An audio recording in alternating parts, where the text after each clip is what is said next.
Kunrin, someone else called. She quickly stood up and looked over, thinking that the other person had finished everything and that they were about to go home, but no, the tall figure walked up and pulled her in, a delicate hand lifted to hold her cheek, then pressed a kiss on it, as if missing her. Prinarin felt the other person's shirt, tilting her face to welcome the kiss with longing, before the kiss slowly ended. Then, the warm lips moved down to her graceful neck, lingering with passion. I really misses you, Kunrin. A breathy voice whispered near her ear. Soft lips gently bit her earlobe, and a hand moved up her back, pulling her gently into a closer embrace. Kendra couldn't take it anymore. She really couldn't. She couldn't just pack up and go home in this moment. She felt an overwhelming longing in her chest. Nearly a month traveling here as a single tourist, sleeping alone every night. The loneliness felt so empty, making her want to go home right then, but she wasn't brave enough to be told to leave for the second time. I miss you too. Prinarin closed her eyes, letting her beautiful face nuzzle into Kemjira's neck, but it didn't end there. Not only did she kiss and slide her face down to the neck in a teasing manner, but that mischievous hand also slipped under her clothes, caressing her skin gently. Prinarin's body was slowly guided onto the bed, while Kemjira's nose kept nuzzling her neck. Soft, delicate hands, like those of a spoiled girl, caressed her body, eventually stopping at the clasp of her pants. The younger one unbuttoned it to make it easier to slip her hand inside. Hey, wait a minute, you said we were going to pack up, Prinarin said, her eyes wide in surprise, realizing that things had escalated far beyond just a kiss out of longing. Well, you look so stressed. Can we stay here for one more night? Sure. I want to spend a night out with you too. The palm of her hand became sweaty and her cheeks flushed before it was grabbed by the person above her for a kiss. I'm so happy that you love me. Let's ease our longing a bit, shall we? The activity to ease the longing began. Although they had just gone through a difficult time, Kemjira thought this was important. She adjusted the body beneath her to lie comfortably on the bed. At this time, the diminishing light from outside made Prinarin's skin look beautiful. Those dark eyes sparkled enticingly when the owner looked up. I miss you so much. I miss you the most. Kemjira bent down to kiss the neck that still had a faint fragrance. The beautiful clothes that clung to the body were almost completely removed. Her warm tongue caressed and kissed the beautiful center of the chest, sucked and nibbled it as if she missed it. Prinarin gently crumpled the bedspread with her hands. One hand cradled the nape of Kemjira's neck, her beautiful chest arching to receive the caress of the lips that were teasingly licking. One hand cradled the nape of Kemjira's neck, her beautiful chest arching to receive the caress of the lips that were teasingly licking.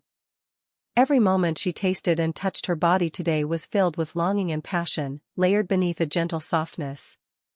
The young woman began to breathe heavily as the delicate hand caressed her entire body, before stopping at the sensitive spot below. Her hand, which was cradling the other person's neck, was grabbed by that person and then crossed over, pinning her down on both sides with just her hand. Then, they leaned down and kissed. This time, Prinarin felt it was more passionate and intense than ever before. Their tongues tangled in a fierce duel. She gasped for a minute, the kiss continuing, along with the heavy feeling in her wrist and the warm sensation in her lower body, as the other party's hand had slipped in to greet her sensitive parts. I want to devour you fiercely to relieve my longing, but I can't.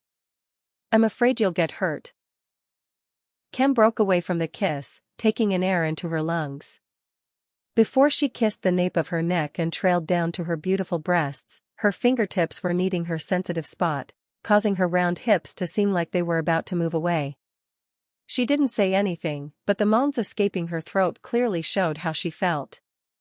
She suddenly took off her clothes to prepare for the lovemaking activity to relieve her longing. Even the last piece of armor on the other person's torso, she took it off. Until her eyes met the familiar mound of a woman. She stroked it with longing. Seeing it glistening with natural fluids, she immediately inserted her fingers to greet the sensitive inner parts. Khem. Take it easy. Rin told the hot-headed kid to calm down. Instead of obeying, Kemjira started to move her wrist and thrust her slender fingers into her love canal hard, until a feeling of emptiness spread throughout her body. No, I miss you. Look. Kunren also misses me a lot. Kemjira took her slender fingers out to see the wetness that she had driven out, then inserted them back in as before. The warmth that she had been craving for almost a month, thinking that she would never see it again in this life. Alright, go slower, it tickles. Khem, go slower, I tickle. Ah. It was at that moment that the climax hit. Her delicate hand gripped the sheet to relieve the intensity. Her beautiful body shivered, her lovely hips twitched a few times before relaxing. Preenaran didn't understand why she was so easily aroused and reached climax so quickly, especially after being away from this for a long time. But the person who seems to miss her too much doesn't let her rest. She lifts both legs together and places them on her own lap. Her fingers repeatedly stimulate the inner points until she feels a wave of pleasure that tingles all the way to soles of her feet. It feels intense, a wave of pleasure that makes her heart was beating wildly.